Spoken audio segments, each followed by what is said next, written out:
I want to talk to you now about this rugby club and about coming here and the former years really. And how old were you when you came to play for? Because you played for England schoolboys, well? No, no. Ah, right. No. The 1929, Pratwell and Seaton played. I played in all the trials. Right. Okay. And we were the only three to play in the trials that year from Coventry. But they got caps, and I didn't. Mm. And what age was this that you started to come to Coventry Rugby Club then? Well, I reckon I was nearly 16, 17, 16, late 16. In those days, Coventry they ran two teams, and if they were short on a Friday night, they used to come round and make the team up. And I'd been out making sure John Coulson had got more or less a good team the next day. And I came home and my mother said, the man's been round, you've got to go to Camden Road tomorrow. And that was your debut, was it, for the first 15? Yeah, well, yeah, swing forward. For the second team. Right, for the second team. Oh, only the second team that was. And then they fetched me again. And then the third time they came round for me, it was an away game. And we went somewhere by train in those days from Coventry Station. I had a bit of a job to get time off. I was apprenticed to Herbert's. They didn't like it. But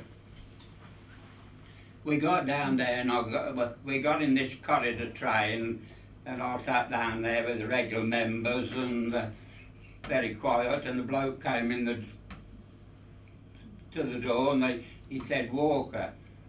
So I said, Liza. And he said, stand up. So I stood up. He said, he said, you're big enough front row today. Honest, and that was it. So I played. So I went, we came back and everything like that. And I went out Tuesday to make amends with the team and that, and tell them this, that and the other. And I came back home on the Tuesday night, and my mother said to me, oh, I said, you're playing on Saturday. So I said, of course I'm playing on Saturday, just been sorted to about. She said, you're playing? I said, what do you mean? It's in the paper. So she gave me the Telegraph, and I looked down, I was picked in the bloody front row. Very good. Honest, you can't believe it. That's what happened. Good. Now, the war must have had a big impact on the club. What were those years like during the Second World War? Well, I reckon the Second World War, it wasn't the Coventry rugby football team, it was the Wheatley's rugby football team. To me, the ground got bombed, a great big crater in front of the stand. And it was the Wheatleys, Arthur, Harold and Ned, who used all their facilities and most of their time to fill the crater in. Not only that, Harold was captain, and he met the Coventry committee, and they said to him, as long as it don't cost us anything, you can play.